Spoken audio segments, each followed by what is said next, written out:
বালুর মধ্যে খালি পায়ে হাঁটতেছেন, কি করবো, খারাপ লাগে না? বালু গরম হয়ে গেছে এখন। গরম হয়ে গেছে, এই সময়টা একটু চলাফেরা কষ্ট। পানি থাকলে তো মোটামুটি পানি উপর পর্যন্ত থাকে না, ওই জায়গায় যাবো, ওই দিকে গেলে মাটি শুকনা ভিজে থাকে, ভিজা থাকবে। পানি আসতে আর কিরকম সময় লাগবে? পানির সময় তো পরে আসি গেছে গা। দাদি এসেছে তার নাতিনকে সাথে নিয়ে, নাতিন মাদ্রাসায় ভর্তি হবে, তাই তো এই যে সাজিয়ে গুছিয়ে একদম ব্যাগ সাথে করে নিয়ে যাচ্ছে ওপারের উলিয়া ঘাটে। দুর্গম এই চরাঞ্চলে আসলে নেই কোনো শিক্ষা প্রতিষ্ঠান। যমুনার বিশাল বুকের উপর দাঁড়িয়ে আছে এক অনিশ্চিত পথ। এই পথেই প্রতিদিন যাতায়াত করে হাজারো স্বপ্ন, হাজারো গল্প। খেয়ানৌকার দোলায় দুলতে দুলতে ধীরে ধীরে পেছনে ফেলে আসি পরিচিত পৃথিবী, আর সামনে ভেসে ওঠে এক অজানা জীবন। নদীর ঢেউ যেন ফিসফিস করে বলে, এই পথ সহজ নয়। মাঝির বৈঠার ছন্দে কেটে যায় নীরবতা। জলের উপর সূর্যের ঝিলিক যেন আশার আলো ছড়ায়, তবুও কোথাও একটা অজানা শঙ্কা লুকিয়ে থাকে। এই যাত্রা শুধু নদী পার হবার নয়, এটা যেন এক বাস্তবতার দিক এগিয়ে যাওয়া, যেখানে প্রতিটি দিনই সংগ্রামের আরেকটি অধ্যায়। চরের মানুষগুলোর চোখে ভাসে ক্লান্তি, অনিশ্চয়তা আর অদম্য সাহসও। যমুনার ঢেউ কখনো শান্ত, আবার কখনো ভয়ঙ্কর। অনেক সমস্যার সম্মুখীন আপনারা, এই যে বিশেষ করে বন্যা বা বর্ষার মৌসুমটাতে, তাই না? নানা নদী ভাঙন সহ নানান ধরনের। এ পর্যন্ত কি নদী ভাঙনের শিকার হয়েছিলেন? হ্যাঁ, আমার লাইফে মনে করেন যে 5বার বাড়ি নামছি। আচ্ছা, এই চরে মানে আবাদ কি ধরনের আবাদটা সবচেয়ে বেশি হয়? সবচেয়ে আপনার এই ভুট্টাটাই বেশি হয়, ভুট্টা, আচ্ছা, তারপরে পাশাপাশি আপনার ধান। ভুট্টা, ধানটা সবচেয়ে বেশি হয়। এই পর্যন্ত কি নদী ভাঙনের শিকার হয়েছিলেন? হ্যাঁ। যমুনার বুক চিরে সভ্যতার কোলাহল থেকে বহু দূরে জামালপুরের ইসলামপুর উপজেলার দুর্গম এক জনপদ ফকিরপাড়া চর। এখানে নেই শহরের ঝলমলে আলো, নেই আধুনিকতার ছোঁয়া, আছে শুধু প্রকৃতির সাথে লড়াই করে বেঁচে থাকার এক নিরন্তর গল্প। প্রতিটি সকাল শুরু হয় অনিশ্চয়তা নিয়ে, আর প্রতিটি রাত শেষ হয় স্বপ্ন আর সংগ্রামের মাঝামাঝি কোথাও। বর্ষায় নদী গিলে খায় ঘরবাড়ি, শীতে কুয়াশায় ঢেকে যায় তাদের ভবিষ্যৎ, তবুও থেমে থাকে না জীবন। এই চরের মানুষগুলো জানে, হার মানলে চলবে না, কারণ বেঁচে থাকায় এখানে সবচেয়ে বড় সংগ্রাম। মাটির ঘর কিংবা সনের ঘর, খোলা আকাশ আর সীমানাহীন দারিদ্রতা, তবুও তাদের চোখে থাকে বেঁচে থাকার এক অদম্য ইচ্ছাশক্তি। বর্ষাকালে যমুনা কানায় কানায় পানিতে পরিপূর্ণ থাকলেও এখন নব্যতা হারিয়ে অনেকটাই শান্ত, কারণ এখন বসন্তকাল। নদী তীরবর্তী চরাঞ্চলের শিশুরা এখানে খেলনা ছাড়াই বড় হয়। স্কুলের স্বপ্ন তাদের কাছে অনেক সময় বিলাসিতা, তবুও তারা হাসে, দৌড়ায়, স্বপ্ন দেখে। মায়েরা কাঁধে তুলে নেয় সংসারের ভার, বাবারা লড়ে যায় প্রকৃতির সাথে প্রতিদিনে লড়াইয়ে এক মুঠো খাবারের জন্য। কিন্তু এই কঠিন জীবনের মাঝেও আছে এক অপার সৌন্দর্য, সবুজের মেলা, নদীর ঢেউ আর প্রকৃতির অপূর্ব রূপ। যমুনার চর যেন এক জীবন্ত ক্যানভাস, যেখানে দুঃখ আর সৌন্দর্যের পাশাপাশি বসবাস করে একই সাথে। ফকিরপাড়া চর শুধু একটি স্থান নয়, এটি এক সংগ্রামের নাম, এক সাহসের গল্প, এক অজানা জীবনের প্রতিচ্ছবি।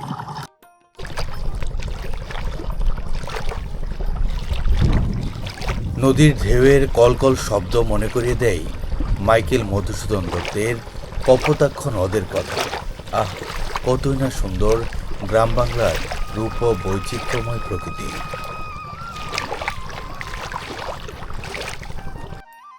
ফকিরপাড়া খেয়াঘাটের পাশে রেখে দেওয়া এক ঘোড়াগাড়ি, এই ঘোড়াগাড়ি দিয়ে তারা নিত্য প্রয়োজনীয় জিনিস এপার থেকে ওপার নিয়ে যাওয়া নিয়ে আশা করেন। খেয়ানৌকা থেকে নামার সাথে সাথেই ছুটে চলছেন বসত ভিটার দিকে, কারণ নদীর এপার থেকে তারা তাদের নিত্য প্রয়োজনীয় জিনিসপত্র নিয়ে ছুটে চলছেন বাড়িতে যাওয়ার জন্য। মাত্রই খেয়া নৌকা থেকে নামলাম এপারের দুর্গম চর, ওপারে ছিল নগর সভ্যতা। নদীতে বাতাস বইছে, উপরে ঝকঝকে আকাশ।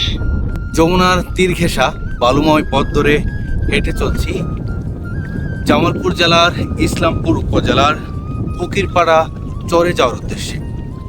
এখন চৈত্র মাসের একদম শেষের দিকে, আর সেজন্য নদীতে পানি অনেকটাই কম। আর পানি অনেকটা কম থাকার কারণে চর জেগে উঠেছে বিস্তীর্ণ চর, চোখ যত দূর যাচ্ছে বিস্তীর্ণ চর জেগে উঠেছে।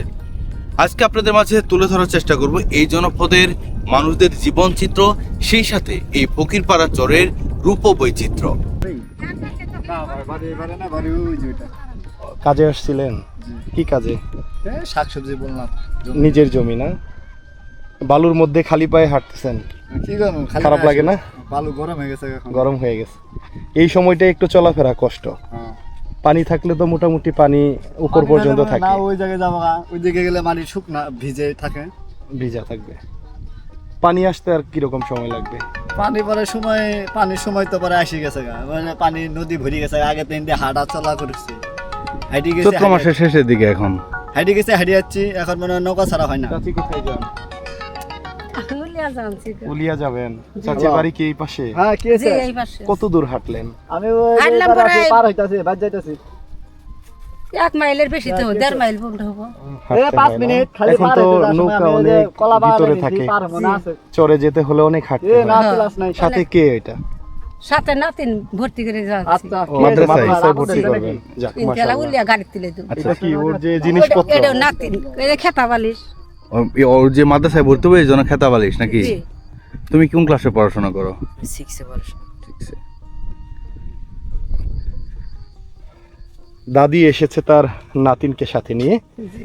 নাতিন মাদ্রাসায় ভর্তি হবে, তাই তো এই যে সাজিয়ে গুছিয়ে একদম ব্যাগ সাথে করে নিয়ে যাচ্ছে ওপারের উলিয়া ঘাটে।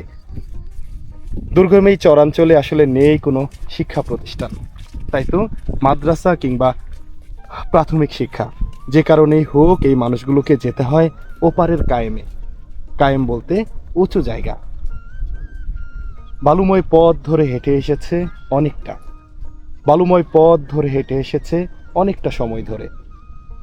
সামনে নৌকা বাঁধা, নৌকায় উঠবে, তারপর যাবে ওপারের উলিয়া খেয়াঘাটে। চরের মানুষের জীবন সত্যি দুঃখ আর দুর্দশায় জর্জরিত, যেখানে রয়েছে নানা সংকটের গল্প। জামালপুর জেলার ইসলামপুর উপজেলার এক দুর্গম জনপদ ফকিরপাড়া চর।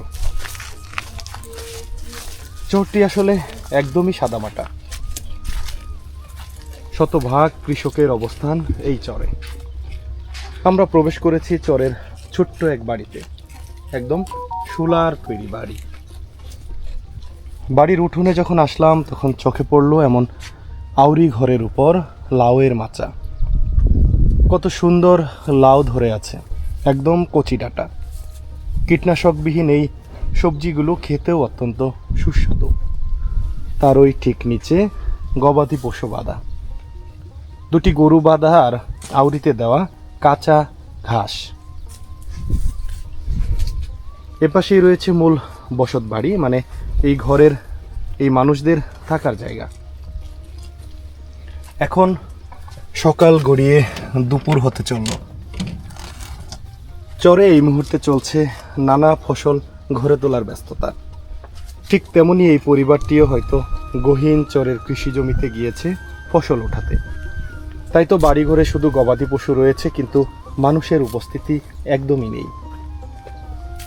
এই যে ঘরের এপাশটাই রয়েছে গবাদি পশু, ছাগল। কৃষানি হয়তো কিছুক্ষণ আগে কাঁচা ঘাস গরু ছাগলকে খেতে দিয়ে চলে গেছে মাঠের কাজে। আবারও দুপুর গড়িয়ে যখন বিকাল হবে তখন ফিরবে এই বাড়িতে।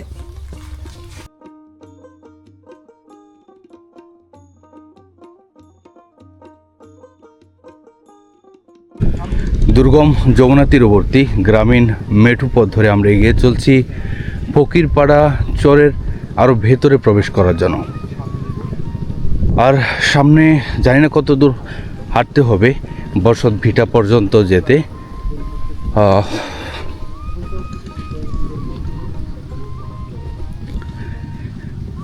আসলে গ্রাম বাংলার মেঠো পথ কতটা সুন্দর সেটা কেবলমাত্র এই চরাঞ্চলগুলোতে আসলেই বোঝা যায়। একপাশে হচ্ছে কলার বাগান, এখানে অনেকটা কলা ধরেছে মাশাআল্লাহ। হাঁটতে হাঁটতে আমরা দেখা পেলাম চরের একটি বাড়ির চারপাশটা কলার বাগান, আর তার ঠিক মাঝখানে সুন্দর একটি বাড়ি, একদমই রূপকথার গল্পের মতো সুন্দর। বাড়িতে প্রবেশ করতে আমরা ঘরের পাশে গবাদি পশু ছাগল বাঁধা দেখতে পাচ্ছি। একদমই ছোট সুন্দর একটি বাড়ি।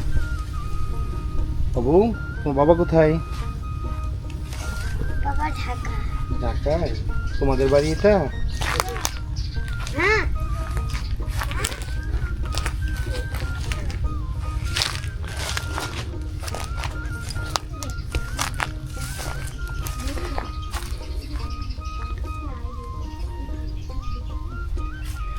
এগুলো হচ্ছে গমের আটি, এখানে গম শুকোতে দেওয়া হয়েছে, আর এখানে গম ঝেড়ে শুকোতে দেওয়া হয়েছে।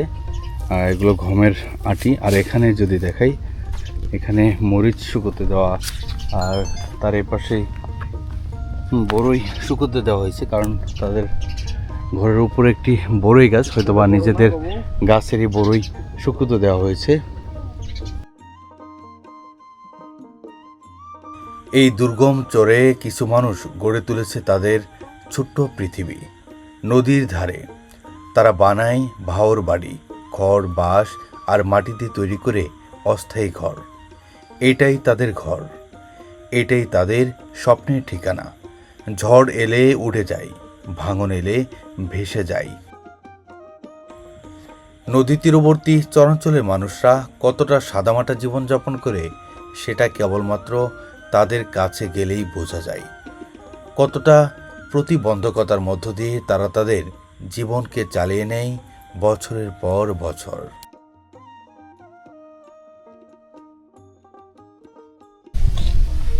মুখোমুখি দুটি বাড়ি, এক বাড়িতে নেই মানুষের কোনো অস্তিত্ব।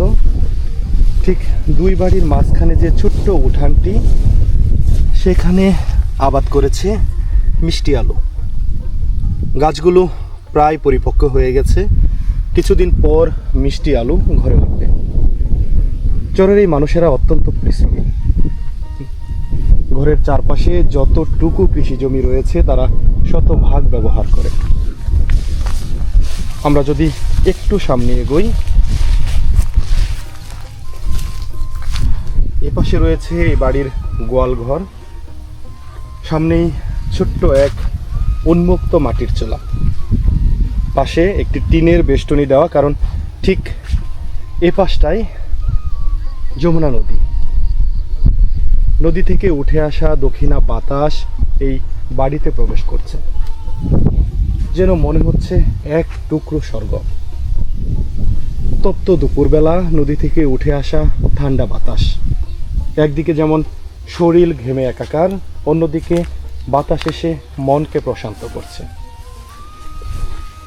আমরা প্রবেশ করলাম এই বাড়িটির ঘরের সামনে। ঠিক আগের বাড়ির মতোই এই বাড়িটিও তালাবদ্ধ, কারণ কৃষক কাজ করছে মাঠে। এখন উঠছে মরিচ, ভুট্টা সহ নানা ধরনের ফসল। মূলত ভুট্টার কাজের ব্যস্ততা বেশি এই চরাঞ্চলে। গবাদি পশুগুলো, বিশেষ করে ছাগল, গরু ঘোরাফেরা করছে উঠান জুড়ে। আর এই যে এই বাড়ির রান্নাঘর, এখানে হয়তো গরু বা ছাগলের জন্য জাউ রান্না করেছিল এই পরিবারটি।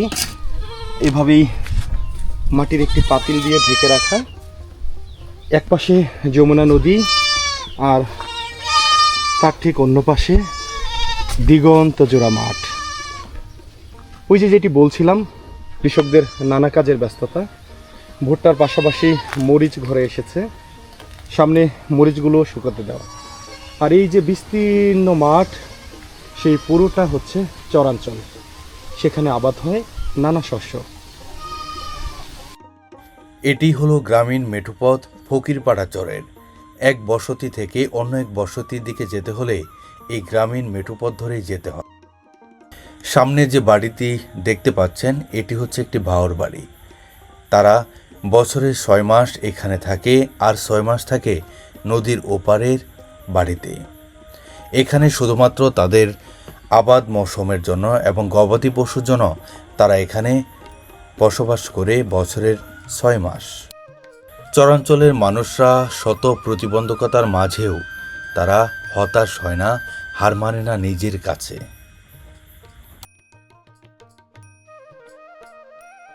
ভাইজান কি এই চরে সবসময় যাতায়াত করেন? হ্যাঁ হ্যাঁ, ওই যে আমার বড় ভাই মনে করেন 6 মাসই মনে চলে থাকে। 6 মাস এখানে থাকে, 6 মাস মনে হয় যে ওই বন্যা- পাশ। বন্যা ওই ওই পাশ। মানে ভাওর বাড়ি করে থাকে এখানে। হ্যাঁ হ্যাঁ হ্যাঁ হ্যাঁ। চরে আমরা আস্তে আস্তে দেখলাম যে আপনাদের আসলে নানা ধরনের সমস্যা, হ্যাঁ জি জি জি জি বিশেষ করে চলাফেরা, হ্যাঁ হ্যাঁ এবং আপনারা তো এখানে ফসল ফলান। জি। সেই ফসলগুলো একটা তো ক্যারিং খরচ আছে, হ্যাঁ হ্যাঁ মেলা মেলা কিনে সেটাও অনেক বেশি। হ্যাঁ। তো আসলে সবকিছু মিলিয়ে আপনাদের মূল সমস্যাগুলো কি এই চরে?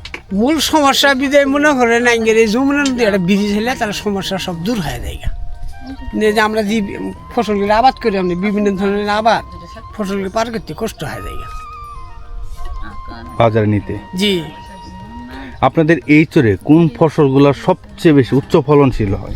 উচ্চ ফলনের মধ্যে ভাই চোরের মধ্যে ভুট্টাই বেশি। ভুট্টা 1 নম্বর। বুঝছেন? বাদাম কেমন হয়? বাদাম আপনি আগে হয়েছে, এখানকার জমি নিলে ভালো আছে না, এখানে আপনি বাদাম হয় না, বাদাম হয় না। এখানকার বাদাম হয় না। এই যে নামা দিয়ে এলা বাদাম টাদাম নাগান যায়, তাও মনে করেন আগে নামা ধরে না। ভুট্টাই 1 নম্বর।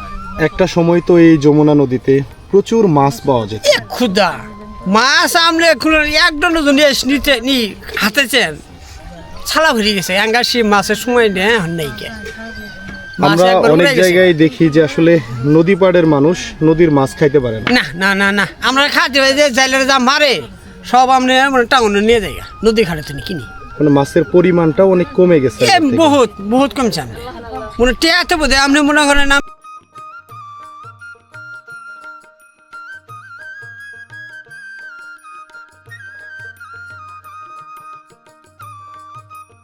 কাকা এগুলো কি নিয়ে যাইতেছেন? নারায়ণ দা কলা, বিক্রি- কাঁচকলা। বিক্রি করতে নিবে। না না না, এলে মাথার মধ্যে জানছি, আর বাপ দাদার সম্পদ হচ্ছে না, এলে আগে ছাড়ি গেছি গা, ও আচ্ছা আচ্ছা। এলে মানে থাকেন এখন ওইখানে মাথার মধ্যে থাই আপনার জমিতে বেশি? জমিত মানুষের নাগায় মেশা খায়, আসবেন পরে 16-17 বছর এলে হয়েছে, 30 বছর এলে ওটা ছাড়িয়ে গেছি। তাই এই যে বেড়াই এলাম, ওই যে পোলা আসবেন এসে, বাবা আসবেন এসে। আচ্ছা আচ্ছা।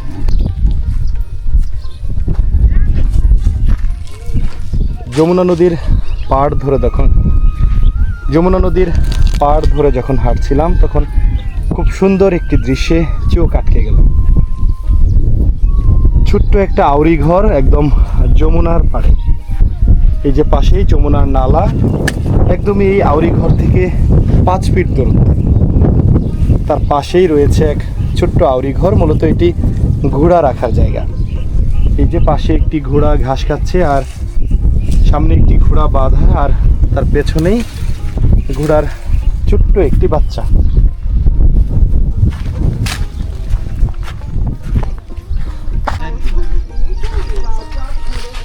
তো ভালো গরম পড়ছে আজকে।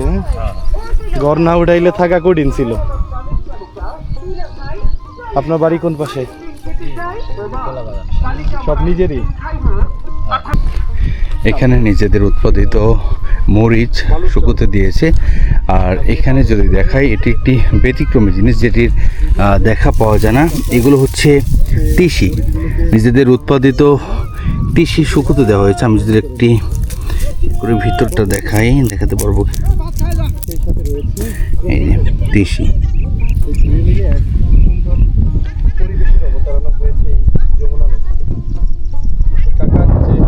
আপনারও মরিচ আছে? না না, মরিস নাই, ওকে দিয়েছি। আপনি কাকে যেন ডাকতেছিলেন? ওই আমার শালা ভাত খাওয়া দেন। ভাত খাওয়ার জন্য দুপুরের। কাকা কি ধরনের আবাদ মৌসুম করছেন এবার? আমার ফসল এবার বেশি জোট না। বেশি জুত না। শুনলাম শুনলাম আপনাদের ভুট্টার অনেক ক্ষতি হয়েছে। হ্যাঁ বহুত বাতি হওয়ার আগে পড়ে গেছে মাটিতে আপনারও ক্ষতি হয়েছে? কতটুকু জায়গা? আমার বোধহয় বিঘে 3 জায়গায় পড়ছে, একবারে ডেট খাইছে। এটা তো কঠিন ঝামেলা। কঠিন ঝামেলা। ওই যে 3 বেলা মনে করেন আপনারা দেখলেন না? মরিচ করেন না এবার? হ্যাঁ মরিচ করছি, কম করছেন। তাতে এই মৌসুমটা আবাদ মৌসুম করে কেমন মন? ধন্যবাদ সকলকে পাশে থাকার জন্য। আবার দেখা হবে নতুন কোনো প্রামাণ্য চিত্রে, নতুন কোনো জেলায়। এ পর্যন্ত ভালো থাকুন, সুস্থ থাকুন। আল্লাহ হাফেজ।